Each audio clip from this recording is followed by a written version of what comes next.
안녕하세요. 오토기가 김정민입니다. BMW가 2009년에 프로젝트 I라는 걸 발표합니다. 이게 전기차 프로젝트였어요. 그런데 이 프로젝트가 얼마나 진보한 거였냐면 그때 당시에 미니 E라는 걸 선보였는데 지금 나오는 미니 일렉트릭보다 성능이 더 좋았습니다. 출력도 204마력에 주행거리도 200km가 더 갈 수 있다. 발전된 게 없어요. 13년 전에 나와 있는 그 미니 E에 비해서 미니 일렉트릭이. 자, 그 다음에 액티브 E라는 것도 선보였습니다. 액티브 E가 1시리즈 쿠페를 기반으로 만들어 놓은 전기차, 그러니까 내연차 스타일의 전기차입니다. 이것도 프로토타입이었는데 1시리즈 쿠페가 공차 중량이 1375kg이었어요. 그런데 이걸 기반으로 전기차를 만들었는데 1770kg, 400kg 밖에 증가를 하지 않았습니다. 미니 E도 지금의 미니 일렉트릭과 공차 중량이 비슷했어요. 그러면서 더 강한 모터와 더 주행거리가 많이 가는 그런 결과물을 13년 전에 선보였어요. 왜 BMW가 지금에 와서도 별 변화가 없느냐? 지금에 와서도 내연차를 기반으로 보통 400kg, 500kg 무게 증가시키고 왜 이런 형태를 계속 고수를 하느냐? 원래 BMW는요, 이 프로젝트 I에서 처음 선보인 미니와 액티브 E, 이 모델을 기반으로 해서 미래 시대를 확실하게 견인할 혁신적인 전기차를 이제 개발하기 위한 프로젝트에 바로 또 돌입을 합니다. 그래서 2013년도에 내놓은 게 i3예요. 그리고 i8은 레인지 익스텐더형 스포츠카였기 때문에 이건 앞으로 전기차 대량 생산을 위해 목표로 해서 개발된 건 아니고 BMW가 정말 핵심적으로 추진했던 사업은 i3였습니다. 자, 2009년에 프로젝트 I를 시작했을 때 그때 상황이 어땠었냐면 테슬라가 로드스타 갓 선보였을 때, 로드스타 2008년도에 나왔는데 미루다 나왔죠.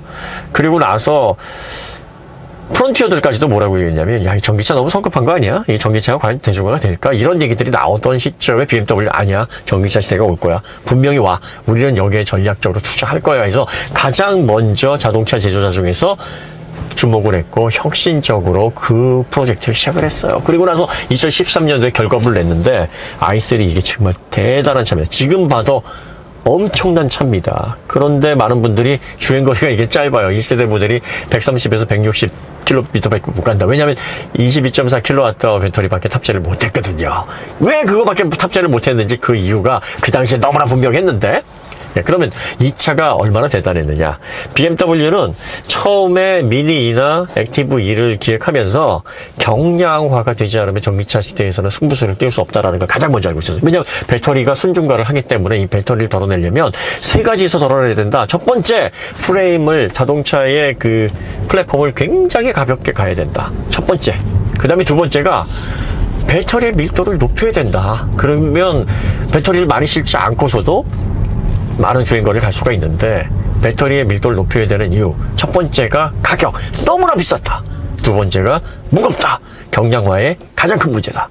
그 다음 세 번째가 파워트레인도 최대한 가볍고 효율적으로 가야 된다. 저전력으로 가야 된다. 이 세 가지 핵심을 딱 잡았는데 이게 미래 전기차에서 가장 중요한 핵심을 다 잡고 있었어요. 자, 그럼 프레임을 한번 보시죠. 카본 프레임을 생각을 했어요. 카본 프레임. 이거는 스포츠카나 슈퍼카에서 카본 파이버 리인포스트 폴리머를 적용하게 되면요, 가격이 뭐 미친 듯이 올라갑니다. 그럴 수밖에 없는 게 엄청난 속도에서 충격을 이겨내려면 강도, 강성이 다 높아야 되고, 그리고 하나를 다 유니바디 형태로 전체 컴포짓으로 만들어야 됩니다. 이렇게 되면 수공이 많이 투입이 돼야 되니까 대량 생산을 못해요. 그리고 대량 생산을 못하게 되면 가격은 천정부지로 올라갑니다. 이걸 대량 생산할 수 있는 방법이 뭐가 있지? 고민을 했어요. 첫 번째가 위탁 생산은 안 되겠다. 그러면 SGL 카본사와 합작사를 설립했다. 회사를 설립했어요. 그래서 카본 컴포짓을 생산을 하도록 했습니다. 그 다음에 전체를 컴포짓으로 전체를 유니바디로 만들려다 보니까 수공 과정이 많이 들어가, 이거 안 돼. 전 자동화 할 수 있는 걸 구분을 해가지고 조립을 하더라도 분리하자. 그래서 분리해서 최대한 대량 생산을 할 수 있는 그런 방식으로 설계를 변경합니다. 또 전기차는 출력이 그렇게 초창기 전기차가 높지 않아도 되니까 슈퍼카만큼의 강성이 필요한 건 아니니까 뭐 두께라든지 강도 강성을 조금 낮추더라도 가격을 맞추자. 그래서 카본 프레임을 만들어냈어요. 얼마나 효율적으로? 150kg이라서 성인 남성 둘이 들 수가 있었습니다. 자동차 플랫폼을 그렇게 사람이 둘이서 들 수 있을 정도로 가볍게 만들어냈습니다. 자, 그러면 이걸 통해서 경량은 얼마나 이뤘을까요? 1세대 모델의 공차 중량 많이들 모르시죠?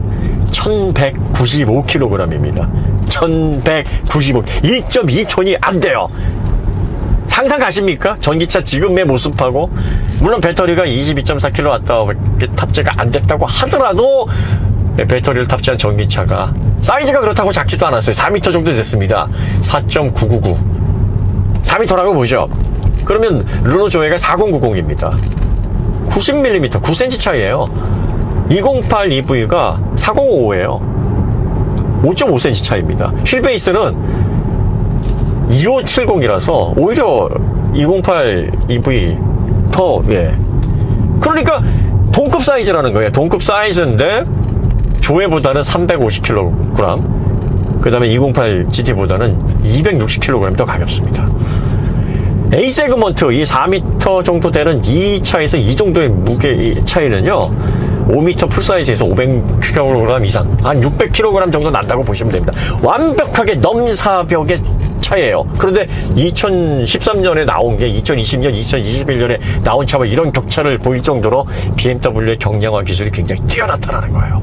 그리고 뭐가 핵심이라는 걸 너무나 잘 알고 있었다는 겁니다. 근데 지금에 와서 경량화를 안 한다? 안 해도 된다? BMW 그런 걸 극복할 수 있는 기술이 있다? 아닙니다. BMW가 원래부터 전기차를 만들 때 이거 해결하지 않으면 안 된다라는 걸 누구보다 잘 알고 있었어요.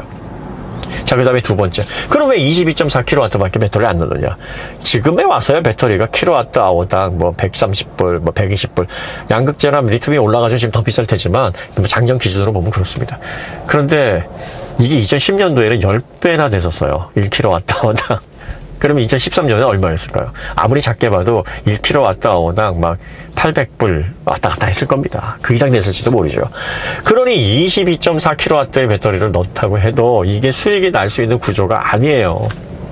더 넣을래야 넣을 수가 없어요. 그래서 일본 제조사들이 프리우스 내놓고 나서 전기차 비슷하게 뭔가 주행거리를 EV로 늘릴 수 있는 방법이 뭐가 있을까 해서 나온 게 플러그인 하이브리드였습니다. 이 플러그인 하이브리드도 초창기 모델은 5.5, 뭐 6.7, 뭐 많아야 8, 요 정도 들어갔었어요. 그러니까 22.4면 당시만 해도 이 i3가 판매되던 5천 중반에서 6천 중반 이 가격대를 감안해 보면 정말 무리한 겁니다. 거기에다 카본 관련해서 이걸 아무리 대중화시켰다고 해도 이게 얼마나 초창기에 수요로 안정될 때까지 가격이 비싸게 생산이 됐겠습니까? 이게 또 한 해 막 수십만 대, 막 수백만 대 판매되는 차도 아니고 기껏해야 몇만 대 판매되는 차인데, 그러니까 이렇게 만들어 놓을 수밖에 없었던 거지요. 자, 그 다음에 BMW가 세 번째 전기 모터를 125kW, 거기다가 250Nm의 출력을 입혀놨어요. 그런데 이 모터의 무게가 45kg 밖에 안 됐어요. 당시로서는 가장 테슬라의 전기 모터보다도 훨씬 더 가벼웠습니다. 1kg당 출력 비율이, 추중비가 가장 높았습니다. 2013년도에 출시된 모터였는데 정출력 구간이 4,800에서 10,000rpm까지고요. 최대 속도가 150km였는데 감속비는 9.7대 1을 썼어요. 11,000rpm까지 회전수를 높일 수 있었던 준수한 모터였습니다. 가장 작고 가벼운 모터로서 이 정도 출력을 낸 거예요. 그래가지고 이렇게 해서 자동차를 만들어 놓고 주행거리는 130에서 160, 가장 낮은 뭐 130으로 봐도, 그 다음에 제로 100은 7.2초, 아주 준수한 성능의 이런 전기차라 그러면 BMW가 추구하는 비클 다이나믹스, 극강의 핸들링 얘기할 수 있죠. 이거보다 더 가벼운 전기차가 지금도 찾아볼 수가 없으니까요.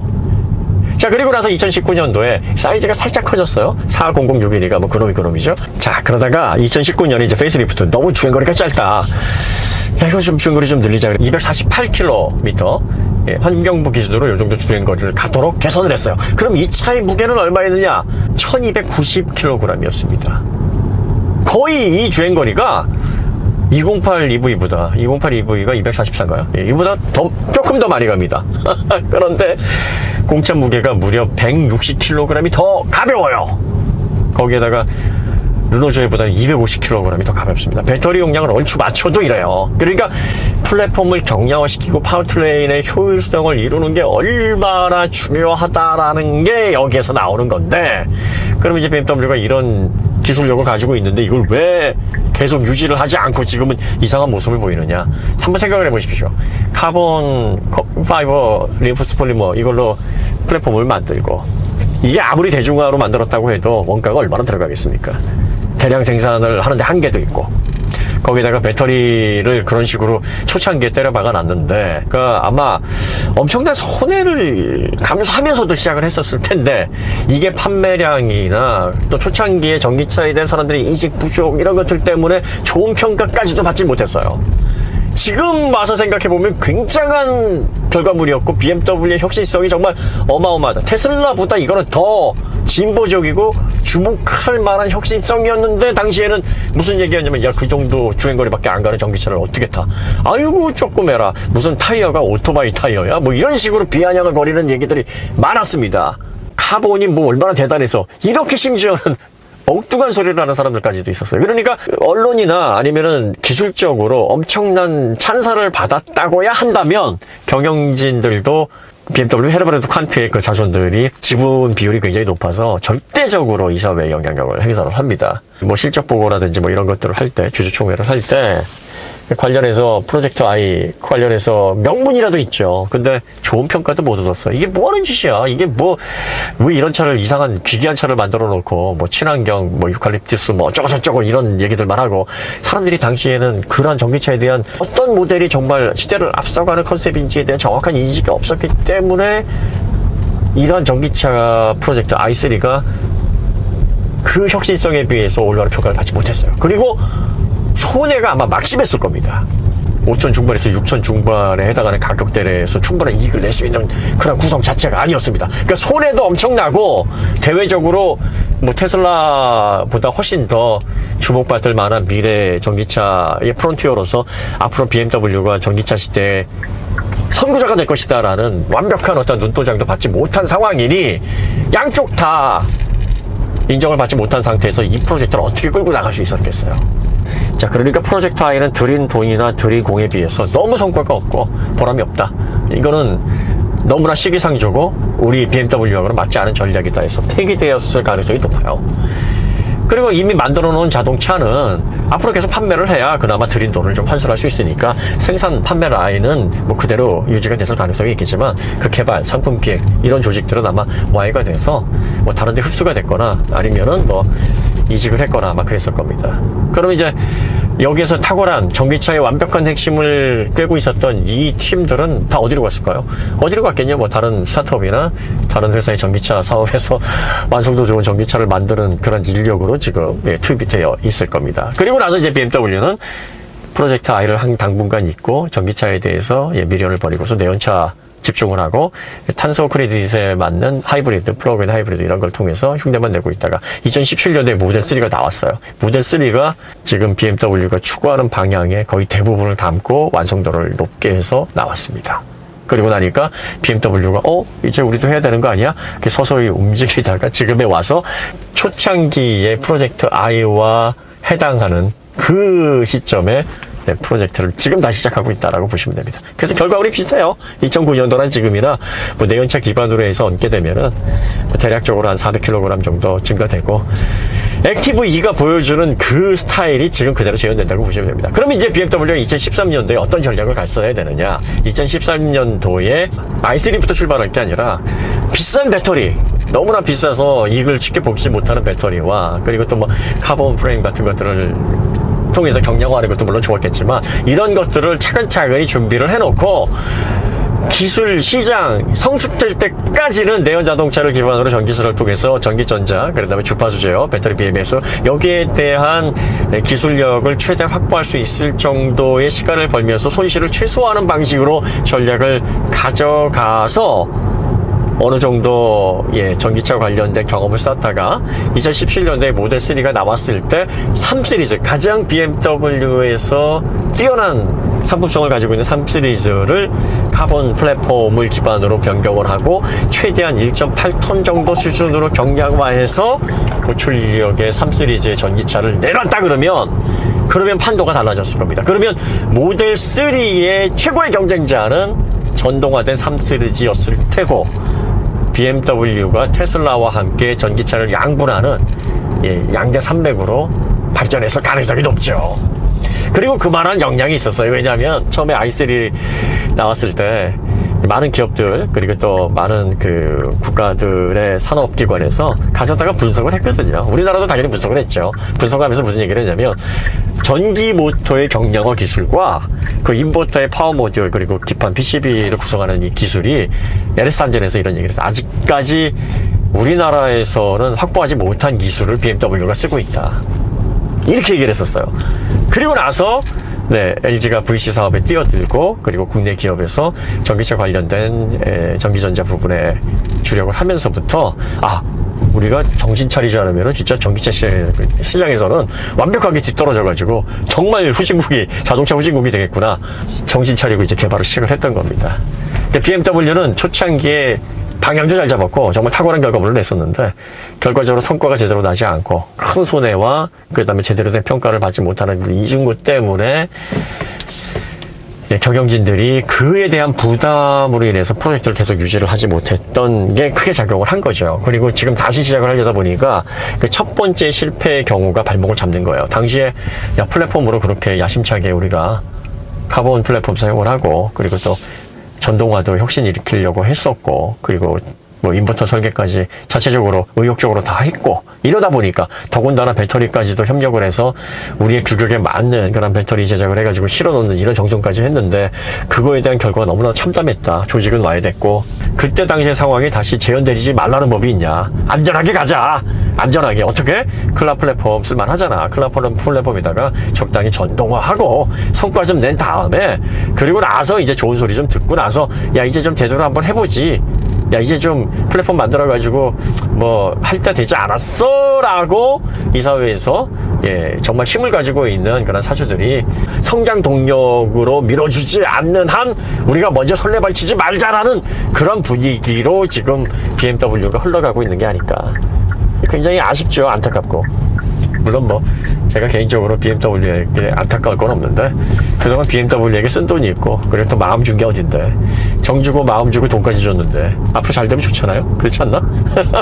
그러니까 저희가 BMW에 대해서 그만한 이야기를 들을 만한 제조사라서 그렇게 하는 거예요. 주제가 되니까 얘기를 하는 거지 주제도 안 되는데 아니 뭐 가망도 없고 그렇게 얘기를 해봤자 뭐 앞으로 되겠어? 뭐 이런 생각을 가지고 있다 그러면 실격도 않습니다. 뭐 지금 이렇게 i4라든지 뭐 iX 이렇게 내놓는 것만 해도 그래 그거가 어디냐 너희들이 뭐 이런 식으로 해서 그냥 관심 안 갖는 건데 BMW는 정말 테슬라와 양분을 할 수 있을 만큼 자동차의 미래를 그 정도의 역량을 가지고 있었고 주목을 받을 수 있었던 제조사였어요. 너무 일찍 앞으로 미래를 장기적으로 바라보고자 하는 야심찬 프로젝트가 때와 시기 시기와 때가 굉장히 중요하다 그러죠. 인생도 그렇고 비즈니스도 그렇고 타이밍이 안 맞았던 거죠. 그래서 소니와 비슷한 경우라고 보시죠. 소니 클리에가 2004년인가요? 그때 그만뒀죠. 그런데 소니 클리어가 마지막으로 선보였던 NZ90인가요? 네, 그거 보시면은요. 그 기기에 담고 있는 어떤 컨셉이라든 디자인 이런 것들의 혁신성을 보면 스마트폰이 딱 여기에서 발전했다고 볼 수 있습니다. 스티브 잡스가 스마트폰, 아이폰 딱 들고 나왔을 때 사람들이 뭐라 했냐면 저 클리어 아니야? 클리어가 딱 저런 거였잖아. 근데 당시에 클리어가 2000년 초반에 나왔을 때는 뭐가 문제였냐면 최초의 PDA 개인 정보 단말기를 엔터테인먼트 용도로도 활용할 수 있게 하겠다. 음악 듣고 사진 찍고 또 브라우징 할 수 있게 해주겠다고 했는데 아니 그렇게 할 만한 소프트웨어도 없었고 AP도 부실했었고 더군다나 인터넷 인프라도 갖춰져 있지 않은 무선 인터넷도 뭐 느려 터져가지고 이런 환경에서 이걸 어떻게 이용을 합니까? 하드웨어만 좋다고 해서 할 수 있는 게 아니죠. 가장 이제 결정적으로 멀티미디어를 할 수 있을 만한 AP를 만드는 그런 기업 자체가 없었어요. 그러니까 이런 시기적인 문제점들 때문에 뛰어난 완성도에도 불구하고 또 엄청난 혁신적인 컨셉에도 불구하고 이 기기를 대중화시킬 수 없었던 거죠. 그러다가 애플이 이제 딱 시기가 맞았습니다. AP도 어느 정도 뒷받침이 되고요. 무선 인프라도 이제 환경이 조성이 되기 시작을 하고 있고 더군다나 iOS라는 엄청난 소프트웨어를 가지고 멀티미디어를 효율적으로 처리할 수 있는 애플이 이런 소프트웨어의 장점을 가지고 있다 보니까 이게 폭발을 한 거예요. 소니가 클리어를 한 2006년도쯤 선보여가지고 2008년, 2009년까지 환경이 무르익을 때까지 사업을 유지했다 그러면 소니와 애플의 2파전이 지금 되지 않았을까. 그런데 지금 소니는 그 이후로 에릭슨하고 또 붙어가지고 삽질을 하다가 때와 시기 굉장히 중요합니다. BMW가 그만한 역량을 가지고 있는 제조사고 전기차 시대에서 앞으로 기술과 또 트렌드, 업계를 선도할 수 있을 만한 혁신성을 보여줬던 그런 기업입니다. 그래서 여러분들에게 그러한 점들에 있어서 다시 한번 BMW의 앞으로 전동화 전략에 대해서 기준을 좀 높게 가지고 가면서 BMW 앞으로 제자리를 찾아갈 것인지 이 포인트를 통해서 시장을 관망을 해보시라고 제가 자꾸 말씀을 드리는 거예요. 네, 오늘 이야기는 여기서 마치도록 하겠습니다. 더 좋은 컨텐츠 찾아뵙겠습니다. 감사합니다.